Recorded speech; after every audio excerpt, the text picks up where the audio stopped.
우리가 예배를 시작하면서 불렀던 찬양 중에, 그리고 우리가 잘 아는 찬송가 중에 나 같은 죄인 살리신이라는 찬송가가 있습니다.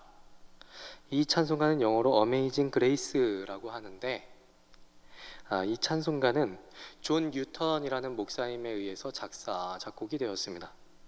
존 뉴턴 목사님은 1725년도에 영국에서 태어나셨습니다. 뉴턴의 어머니는 이 뉴턴을 성직자로 키우려고 했지만, 뉴턴이 6살이 되던 해에 이 어머니가 결핵으로 사망하시게 됩니다. 그 후에 아버지는 곧바로 재혼을 했고, 11살 때부터 뱃사람이었던 아버지를 따라 배를 타고 여러 곳을 다니게 됩니다.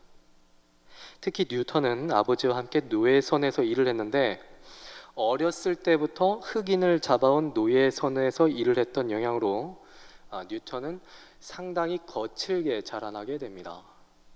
아들의 행실에 못마땅했던 아버지는 뉴턴을 군입대시켜버리지만, 군에서도 뉴턴은 사고를 치고 흑인 노예의 시중을 드는 노예 중에 노예로 전락을 하게 됩니다. 그러다가 탈출할 기회가 찾아왔을 때 뉴턴은 탈출을 하게 되고, 고향으로 돌아온 뉴턴은 예전에 자신이 일했던 노예선에서의 경험을 살려서 노예선의 선장으로 일을 하게 됩니다. 그러다가 하루는 항해 도중에 큰 폭풍우를 만나게 됩니다. 이때 뉴턴은 어렸을 때 어머니에게 배웠던 말씀을 기억하면서 하나님께 살려달라고 기도하게 되었는데, 기도의 응답인 듯 이 항해가 무사히 마칠 수 있게 되었다고 합니다. 죽다가 살아난 경험을 한 뉴턴은 인생을 이렇게 살아서는 안 되겠다라고 하는 결심을 하고, 자신을 살려주신 하나님을 위해서 평생을 바치겠다고 다짐을 한 후에 신학을 공부하게 됩니다. 그렇게 목사가 된 뉴턴은 1772년도에 우리가 즐겨 부르는 Amazing Grace, 나 같은 죄인 살리신이라는 찬송가를 쓰게 됩니다. 이 찬송가의 원래 가사는 이렇습니다. 놀라운 은혜, 얼마나 감미로운 소리인가. 나 같은 비참한 사람을 구해주셨네. 한때 길을 잃었으나 지금 인도해 주시고, 한때 장님이었으나 나 이제 보이네. 하나님의 은혜가 내 마음에 두려움을 가르치고, 그리고 이러한 은혜가 공포를 덜어주네. 얼마나 존귀한 은혜가 나타난 것일까. 나 처음 믿을 때 많은 위험, 고통과 유혹을 넘어 나 이미 여기에 왔네. 이 은혜가 여기까지 나를 무사히 이끌었으니 은혜가 나를 본향으로 인도하리라. 이 육신과 마음은 쇠락할지니 필멸의 삶을 그만두리라. 나는 구속받을지니 기쁨과 평화의 장막 아래서. 이 땅은 눈 녹듯이 사라질 것이며 태양은 그 빛남을 멈출 것이나 대저 하나님의 부르심은 그 안에서 내게 영원하리라. 존 뉴턴 목사님이 살아계실 때 한 성도가 목사님을 찾아와서 이 목사님께 이렇게 질문했다고 합니다. 목사님, 만일 하나님께서 우리 목사님에게 단 하나의 선택을 할 수 있는 권한을 주신다면 목사님은 무엇을 요구하시겠습니까? 그러자 존 뉴턴 목사님은 이렇게 대답하셨다고 합니다. 하나님께서 나를 선택해 주시기를 요구하겠습니다. 존 뉴턴 목사님은 젊으셨을 때 타락한 인생을 살았지만, 어렸을 때 어머니가 들려주셨던 이 말씀을 기억을 하고 돌아와서, 그리고 과거를 정리한 후에 하나님께 돌아와서 자신의 인생을 하나님께 바친 사람이 되었습니다. 우리는 종종 기독교 역사를 통해서 과거에는 불안당이었고 또 우상 숭배자였지만, 회심을 경험한 후에 누구보다 강력한 복음의 일꾼이 된 사람들의 그 이야기를 듣게 됩니다. 그리고 그 사람들의 이야기를 들으면서 복음이, 즉 하나님의 말씀이 사람을 변화시켜서 새 사람으로 만든다라는 것을 또 알게 됩니다. 오늘 우리가 읽은 본문에서는 이스라엘 백성들이 회개하는 장면이 기록되어 있습니다. 8장 12절을 보시면, 처음 이스라엘 백성들이 말씀을 들었을 때는 모든 사람이 함께 기뻐하면서 음식을 나눕니다. 그리고 8장 17절에서는 두 번째 말씀이 선포되었을 때 기뻐하면서 초막절을 지킵니다. 그런데 세 번째 모여서 말씀을 들을 때는 자신들이 얼마나 율법을 어기면서 살아왔는지를 깨닫게 됩니다. 물론 의도적인 불순종은 아니었습니다. 그동안 말씀을 제대로 가르쳐주는 사람이 없었기 때문에 무지에서 율법을 지킬 수가 없었던 겁니다. 하지만 그럼에도 불구하고 백성들은 말씀대로 살지 못한 것에 대해서 책임을 느끼고 회개를 하고 하나님께 헌신을 다짐합니다. 오늘 이 말씀을 살펴보면서 우리에게 주시는 메시지를 한번 살펴보도록 하겠습니다.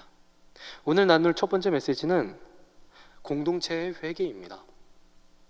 1절 말씀을 보니까 백성들이 금식을 하면서 굵은 베옷을 입고 티끌을 무릅썼다라고 합니다. 금식하고 굵은 베옷을 입고 먼지나 죄를 뒤집어 쓴다는 것은 극도의 슬픔과 또 낮아짐을 의미합니다. 백성들이 말씀을 듣고 깨달을수록 자신들이 얼마나 율법대로 살지 못했는가 이거를 깨닫고 슬퍼하게 되었고, 그 깨달음이 커질수록 부족하고 부끄러운 자신의 모습을 발견하게 되었던 것입니다.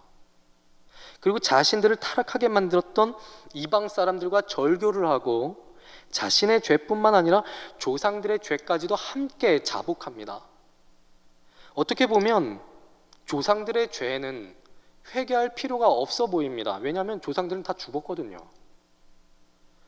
하지만 말씀을 들어보니까 조상들의 죄 때문에 자신들이 고통을 당했고 조상들이 저질렀던 죄를 자신들도 똑같이 저지르고 있다라는 사실을 깨닫게 되니까 회개할 수밖에 없었던 겁니다.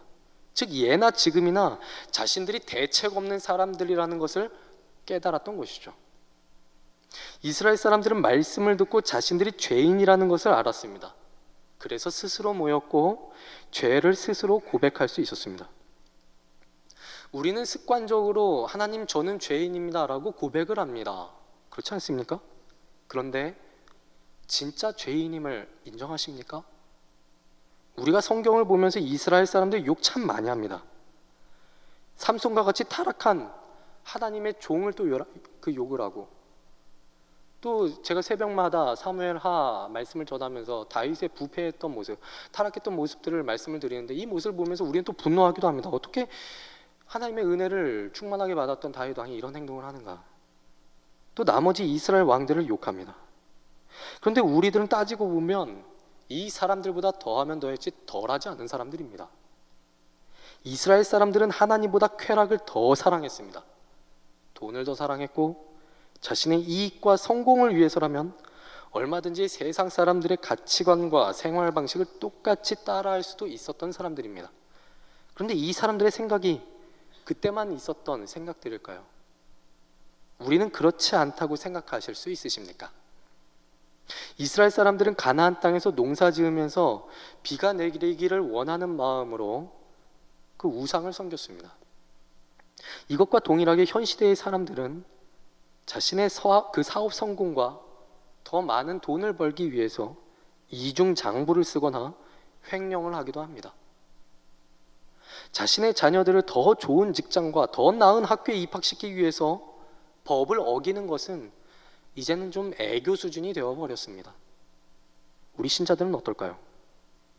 수년 전 한국 기독교 언론 포럼에서 재미있는 설문조사를 한 적이 있었습니다. 학원 시간과 교회 예배 시간이 겹칠 때 자녀가 교회를 빠질 수 있나? 이것에 대한 설문조사였는데 그 결과가 발표가 되었습니다. 중직자 중 57.4%가 그렇다고 응답하였고 서리 집사는 34.2%가 그렇다고 대답했으며 일반 성도는 53.5%가 그렇다고 대답했습니다. 그래프를 보시면 아시겠지만 학원 시간과 교회 예배 시간이 겹칠 때 자녀가 교회에 빠질 수 있다고 응답하신 분들 가운데 제일 높은 퍼센트를 차지하신 분들은 중직자였습니다. 교회 오래 다녀도 또 직분 받아도 신앙의 수준이 서리 집사나 일반 성도보단 낮지 않다라는 것을 이 그래프가 보여줍니다. 우리가 이스라엘 사람들의 역사를 보면서 이 사람들을 욕하지만 욕할 것 하나 없습니다. 우리도 똑같은 사람들이죠. 자녀의 대학 입시를 위해서라면 예배 포기한다는 것은 신앙을 포기하게 만든다는 겁니다. 그런데 사람들은 자꾸 별일이 아니라면서 합리화시킵니다. 수능 끝나고 교회에 나가면 되지 않느냐 이런 말씀들을 자꾸 하시는데 교회 오고 가는데 초점이 맞추어져서는 안 됩니다. 내 인생을 다스리고 있는 분이 누구이신가? 내가 지금 누구를 의지하는가에 대해서 초점을 맞춰서 생각해야 된다는 것입니다. 여러분들 어떠십니까? 우리나라에서는요, 이 동네를 강남 8학군이라고 부른답니다. 그만큼 교육열이 뜨겁다는 것이죠. 그런데 그 교육열이 하나님을 향한 열심을 집어삼킬 때 그것이 우상 숭배가 된다는 것을 아셔야 합니다.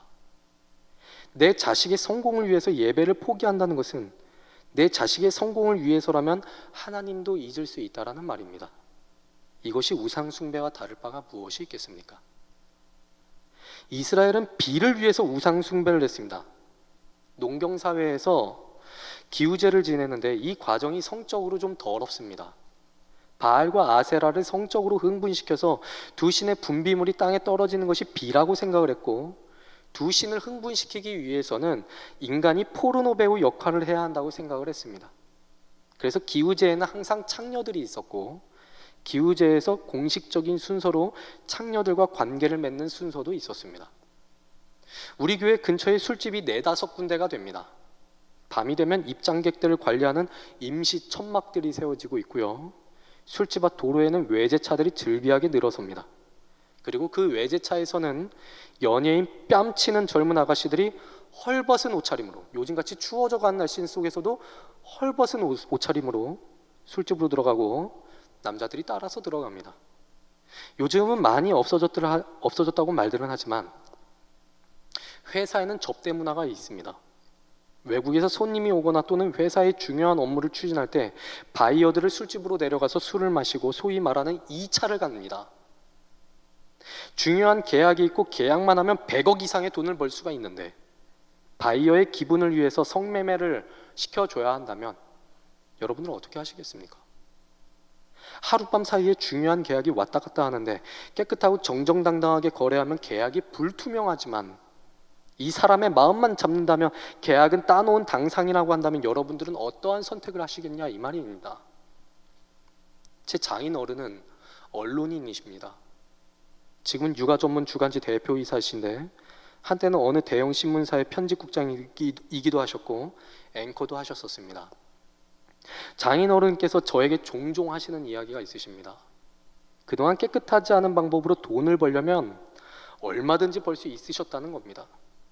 기자와 앵커를 하면서 많은 사람들과 많은 정치인들을 많이 만났고 연을 쌓았기 때문에 얼마든지 돈을 벌 수 있으셨다고 하십니다. 하지만 성도로서 돈을 깨끗하게 벌고 싶으셨답니다. 그런데 그렇게 하니까 문제가 생긴답니다. 돈을 벌 수가 없는 것이죠. 그리고 저한테 이렇게 말씀을 하십니다. 하지만 나는 하나님 앞에서 떳떳하다.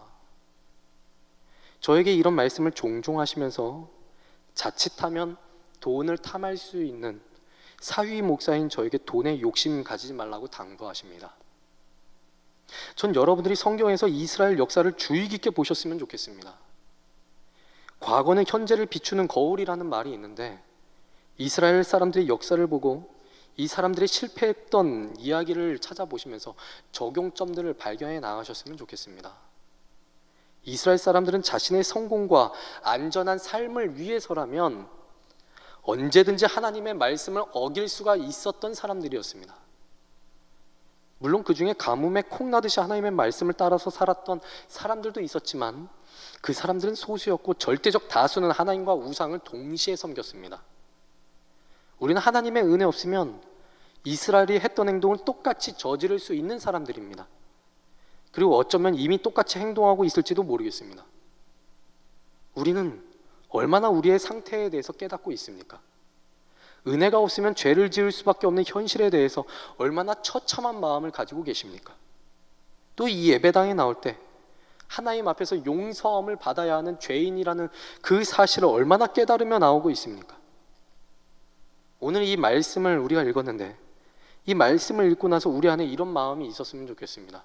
하나님, 제가 죄인입니다. 구원받은 성도라고 자부하긴 하지만 하나님을 버리고 우상 숭배와 다를 바가 없는 인생을 살아왔습니다. 하나님보다 성공이 우선이었고 하나님의 다스리심을 구하기보다 인생의 성공을 먼저 구했습니다. 주님보다 우선시하는 것들이 너무 많았습니다. 용서하시옵소서. 이 회개의 고백이 우리 안에서 고백되어지는 오늘 이 밤이 되길 진심으로 소망합니다. 오늘 두 번째 말씀의 주제는 공동체의 협력입니다. 레위인들이 학사 에스라를 도와서 백성들을 깨우치는 역할을 하고 있습니다. 역사적으로 보면 레위인들의 역할은 제사장들의 성전 업무를 돕는 역할입니다. 오늘 본문을 보니까 레위 사람들이 백성들 앞에 서서 백성들이 말씀을 읽고 회개하는 동안에 강단에 올라서서 하나님께 큰 소리로 부르짖으면서 기도합니다. 이것은 백성들 앞에서 기도했다라는 것인데, 열심히 기도했다라는 것인데, 또 하나님의 이름을 찬양하면서 백성들이 회개하고 영적으로 각성하는데 또 큰 역할을 감당하게 되는 것을 보게 됩니다.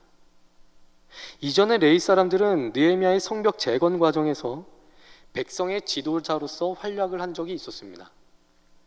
영적인 일뿐만 아니라 육체적으로 힘쓰는 일에 있어서도 레위 사람들은 앞장을 섰던 것이죠. 느헤미야가 주도한 성벽 재건과 에스라가 주도했던 회개운동은 두 지도자의 카리스마와 능력만으로 가능했던 것이 결코 아니었습니다. 이 두 사람들을 도왔던 또 다른 지도자들, 즉 레위인들의 신실함과 충성이 유다 공동체를 새롭게 재건하는 데 큰 역할을 했던 것입니다. 그러면 이 장면이 우리에게 어떠한 적용점을 줄까요? 교회에서 일하는 사람을 크게 두 가지로 나눕니다. 하나는 사역자들이고 또 하나는 직분자들입니다. 교회는 이 두 종류의 사람들이 서로 역할을 잘 감당할 때 문제가 없이 돌아갑니다. 그런데 단지 기계적인 일만 잘한다고 해서 좋은 것만이 아닙니다. 성경에서 직분자들을 세울 때 왜 직분자들을 세우는지 거기에 초점을 맞춰서 생각을 해봐야 됩니다. 즉 본질에 초점을 두고 생각해 봐야 한다는 것이죠. 사도행전 6장 1절에서부터 4절까지의 말씀을 보겠습니다. 그때 제자가 더 많아졌는데 헬라파 유대인들이 자기의 과부들이 매일의 구제에서 빠짐으로 히브리파 사람을 원망하니 12사도가 모든 제자를 불러 이르되 우리가 하나님의 말씀을 제쳐놓고 접대를 일삼는 것이 마땅하지 아니하니 형제들아 너희 가운데서 성령과 지혜가 충만하여 칭찬받는 사람 7을 택하라. 우리가 이 일을 그들에게 맡기고 우리는 오로지 기도하는 일과 말씀 사역에 힘쓰리라 하니. 이후의 말씀을 보시면 초대교회에서 7명의 일꾼을 세웁니다. 그런데 교회에 사도들이 있는데 왜 일꾼이 필요할까요? 표면적인 이유는 몇 가지가 있습니다. 첫 번째는 복음을 전해야 하는 사도들이 말씀과 기도하는 일에 집중을 못해서입니다. 두 번째는 교회 인원들이 너무 많아서 사도들이 일일이 다 보살필 수 없었기 때문입니다. 세 번째는 교회에서 벌어지는 다툼을 막기 위해서였습니다. 그런데 본질은 무엇인가 하면 교회로 몰려드는 사람들의 영적인 유익을 위해서였습니다. 다시 말씀드리면 이 사람들이 교회로 나왔을 때 어떻게 하면 사람들이 복음에 집중할 수 있게 해줘야 되는지 그 필요성에 따라서 교회의 일꾼이 세워졌던 것입니다. 교회의 사역자들이 있고 장로님들과 지사님들 그리고 권사님들이 계십니다. 그럼 이분들에게 직분을 왜 준 것일까요? 이분들을 성도들 가운데 뽑아서 직분을 주어 교회 사역을 맡긴 것은 모두가 함께 교인들의 영적인 생활들과 영적인 유익을 위해서입니다. 같은 교회 다니는 사람들이 신앙생활하다가 힘든 점들이 있으면 말씀으로 좀 독려해주고 말씀으로 새 힘을 얻을 수 있도록 옆에서 위로해주고 다독여주고 잘못된 점이 있으면 말씀으로 또 권면해주고 생활이 어려운 사람들이 있으면 물질적으로 도와주고 한 사람 한 사람의 신앙생활을 위해서 함께 일하기 위해서 직분자들이 있는 겁니다. 그런데 시간이 지나다 보면 교회에서 직분자들을 세우는 이유가 교회 일이 되어버립니다. 교회에서 건축을 해야 되는데 건축 자금이 모자르니까 직분 줘서 교회 일과 헌금하는 일에 열심 내게 하고 교회 봉사자들이 없으니까 직분 줘서 봉사하게 하는 경우가 많이 있습니다. 어쩌면 우리나라 대부분의 교회가 이렇게 할지도 모르겠습니다. 그래서 문제가 생깁니다. 직분을 받았으면 교인들의 영적인 신앙생활에 어떻게 하면 유익을 줄 것인지 별 생각하지 않습니다. 다만 직분 주고 직분 받았으니 무슨 일을 해야 한다고 자꾸만 말하고 또 그렇게 받아들입니다. 그래서 어떤 일이 벌어집니까? 교회 일 열심히 하고 헌금 많이 하는데 사람들에게 영적인 유익을 주지 못하는 직분자들이 생겨납니다. 자기 사람 만들고 편가르고 그래서 교회 안에 파벌 생기고 분란이 생깁니다. 외적인 부분만 놓고 보면 참 훌륭한 교인들입니다. 헌금 많이 하고 이곳저곳에서 일 열심히 하는데 좋아하지 않을 사람 누가 있겠습니까? 그런데 사람을 살리는 본질적인 요소가 없습니다. 말씀이 없고 영성이 없다 보니 말씀으로 사람을 일으켜 세우지 못하는 영성이 없는 직분자가 된다라는 말씀입니다. 오늘 말씀을 보니 레위인들이 에스라를 돕습니다. 백성들이 더 잘 기도할 수 있도록 앞에서 인도합니다. 이 레위인들은 백성들 가운데서 돌아다니면서 에스라의 설교에 은혜 받았으니 니들이 얼마만큼 헌금 좀 해야 되지 않겠냐 이렇게 말하지 않습니다. 또 사람들을 그룹으로 묶어서 어떤 일을 도모했던 것도 아니었습니다. 그저 백성들이 하나님께 집중할 수 있도록 함께 기도하고 하나님을 생각하도록 독려했을 뿐입니다. 수요일에 나오시는 분들은 영동중앙교회 정예 멤버 중에 정예 멤버인 것 같습니다. 대부분 중직을 맡으신 분들이신 것 같은데 오늘 참석하신 여러분들이 레위인들과 같은 역할을 감당하시면서 사역자들을 도와주셨으면 좋겠습니다. 마음이 어렵고 힘든 사람들이 있다면 찾아가서 말씀으로 위로해 주시고, 말씀이 있는 자리로 이끌고 나오시면서 함께 우리 말씀 듣자, 우리 말씀 듣고 다 같이 힘내자, 우리 목사님 말씀 진짜 좋더라, 이 말씀 들으면 힘이 난다, 우리 교회에 당신을 위해서 기도하는 사람 이렇게나 많이 있다, 이렇게 말해주면서 집 나간 사람처럼 우리 교회 나간 성도님들 한 사람 한 사람 권면해 줄 수 있는 우리 중직자 여러분들 다 되셨으면 좋겠습니다. 또 함께 기도하시면서 신앙의 어려움을 겪는 분들이 다시 일어설 수 있도록 도와주셨으면 좋겠습니다. 우리 교회에는요 기도 정병단이 있습니다. 여러분 다 아시죠? 매주 화요일마다 모여서 교회의 여러 기도 제목을 놓고 함께 기도하고 계십니다. 그런데 기도 정병단에 고민이 있습니다. 교회가 어려워지기 전에는 기도 제목을 써서 제출하시는 분들이 많으셨는데 지금은 별로 없으시다는 겁니다. 이것이 왜 고민이 되는가 하면 교회 안에 하나님을 찾는 사람들이 별로 점점 없어지고 있다는 뜻이기 때문입니다.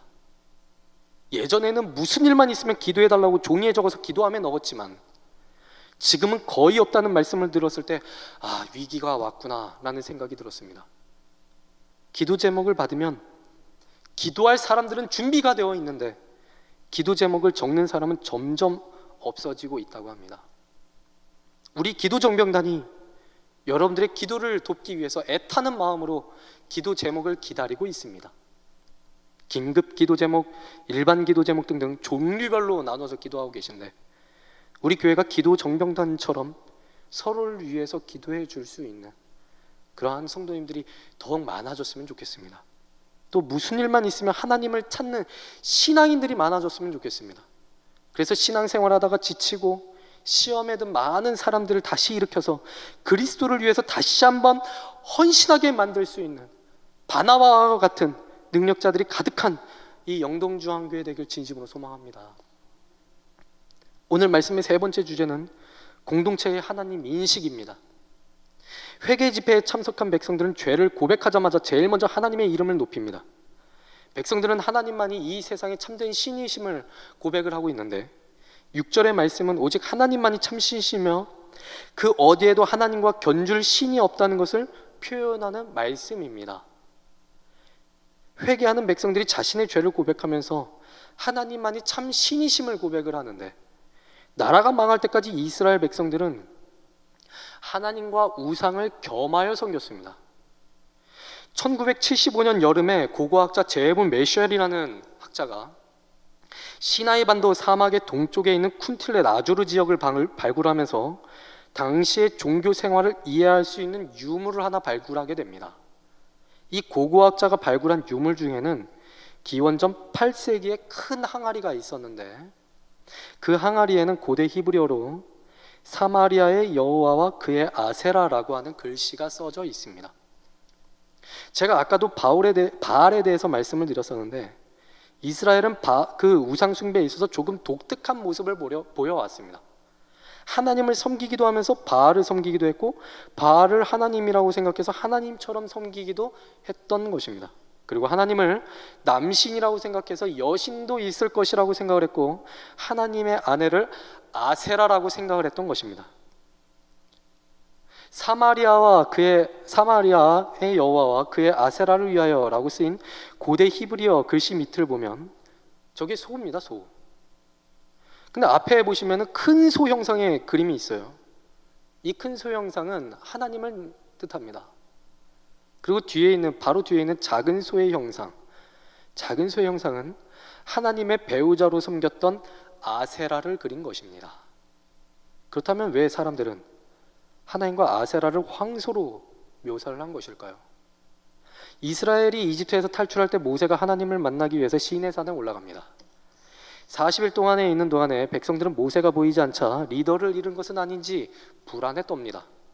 백성들이 동요하자 모세의 형이었던 아론이 백성들에게 금을 가져오게 하고 모인 금으로 금송아지를 만들어냅니다. 그리고 백성들에게 이렇게 말하죠. 이것이 너희를 애굽 땅에서 인도해낸 너희의 신이다. 고대 근동 지역에서 소는 다산의 상징이자 힘과 풍년의 상징이었습니다.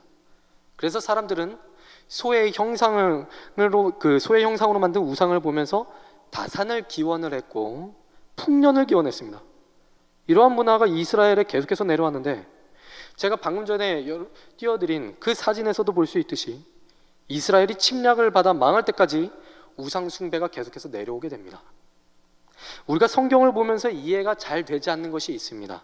하나님이 이스라엘을 위해서 기적을 많이 베풀어 주셨고 이스라엘 사람들은 두 눈으로 그것을 똑똑히 보았고 체험도 했는데 왜 자꾸 우상 숭배를 했을까라고 하는 점입니다. 사람들이 왜 우상 숭배를 했을까요? 하나님이 일하시는 방식이 자기와 맞지 않았기 때문입니다. 그 당시의 우상에 대한 신앙은 마치 자판기와 같았습니다. 내가 우상에게 얼마만큼의 재물을 바치기만 한다면 우상은 그걸 받고 내가 원하는 방식으로 응답을 해준다고 그렇게 생각을 했던 것입니다. 그런데 하나님을 섬기는 것은 우상 숭배와 그 종류가 달랐습니다.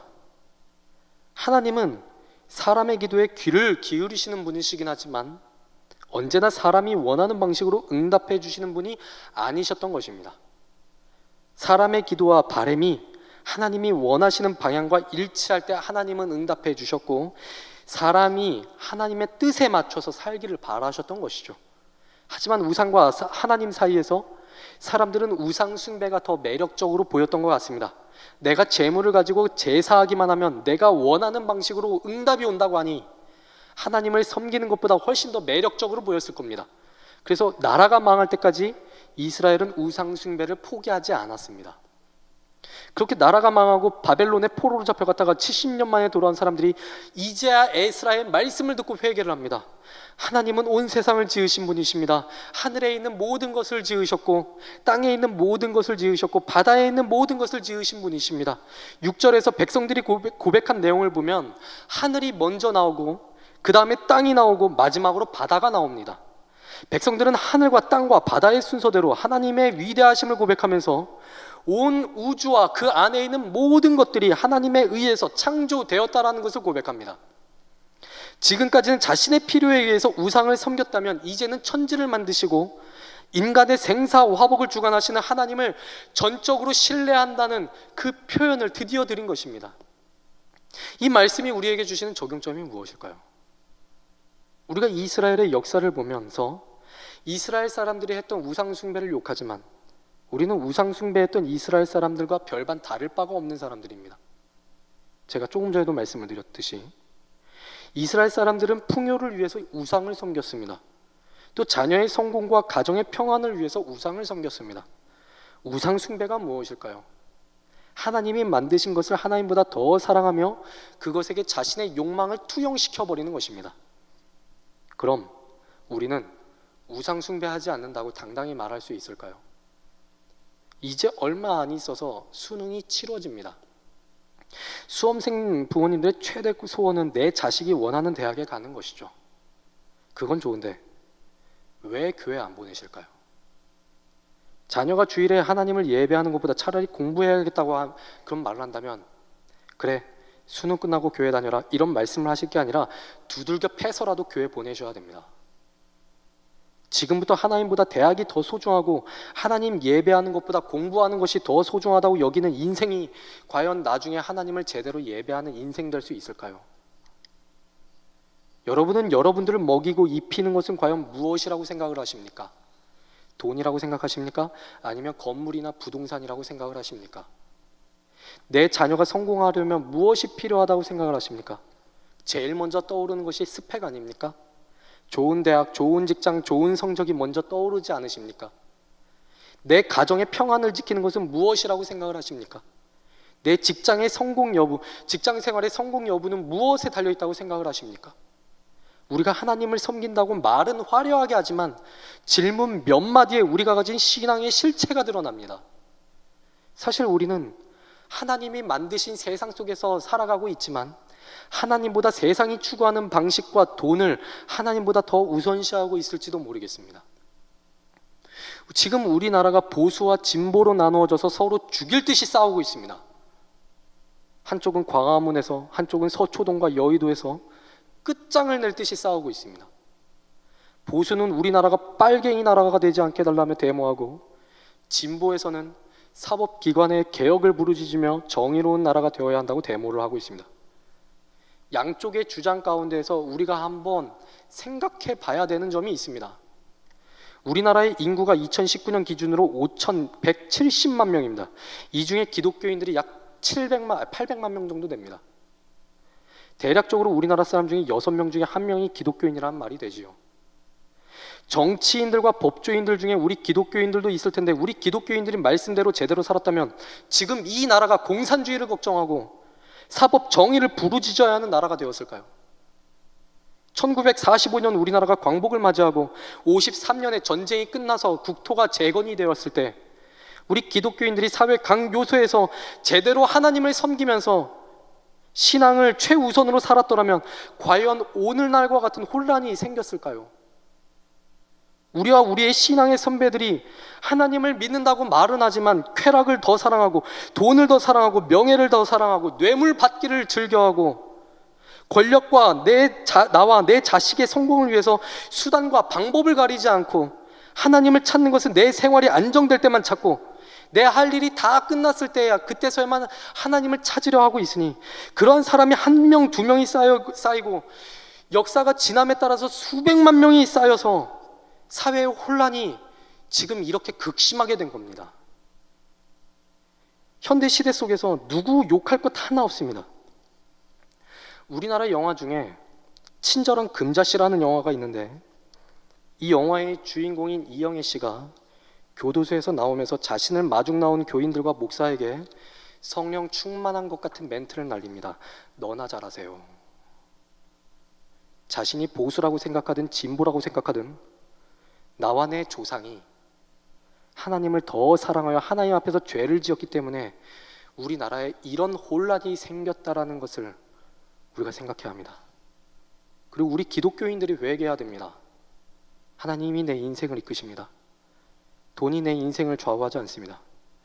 세상 사람들이 중요하게 여기는 것들이 내 인생을 좌우하지 못하고 내 자식의 앞날을 주장하지 못한다는 것을 이제 고백합니다. 하나님보다 앞선 것이 없게 하옵소서. 우리는 이렇게 회개해야 됩니다. 이스라엘이 가나안을 정복할 때 하나님은 가나안 땅 안에 들어가서 우상을 깨뜨리라고 말씀하셨습니다. 하지만 가나안 땅 밖에 있는 우상을 깨뜨리라고 단 한 번도 말씀하신 적이 없으셨습니다. 우리도 마찬가지입니다. 우리 안에 깨뜨려야 할 우상은 무엇이 있습니까? 하늘 위에 그리고 땅 아래 하나님밖에 없는데 우리가 포기하지 못하는 우상이 과연 무엇이 있습니까? 돈입니까? 성공입니까? 쾌락입니까? 아니면 내 자녀의 성공입니까? 하나님이 모두 이끌어 가신다는 생각이 없으면 우상일 뿐입니다. 그리고 우상은 깨뜨려야 합니다. 이스라엘 백성들은 과거를 정리하고 하나님을 바라보기 시작을 했습니다. 나라가 망하는 아픔이 있었고 포로로 끌려가는 아픔이 있었지만 포로에서 돌아왔을 때는 하나님 외에는 신이 없다는 것을 깨닫고 전심으로 하나님을 찾게 되었습니다. 이 사람들이 실패했던 것을 우리가 따라하지 않았으면 좋겠습니다. 우리가 이 사람들과 같이 똑같이 되어서 망하고 난 뒤에 하나님을 바라보고 하나님을 찾는 것이 아니라 망하기 전에 하나님을 찾았으면 좋겠습니다. 그래서 우리가 실패한 인생이 아니라 세상을 압도하고 세상이 나아갈 방향성을 분명하게 제시해 줄 수 있는 우리 모두가 되었으면 좋겠습니다. 그리고 우리가 나라를 위해서 기도할 때 우리 자신을 먼저, 우리 기독교인들의 회복을 위해서 먼저 기도했으면 좋겠습니다. 기도하겠습니다.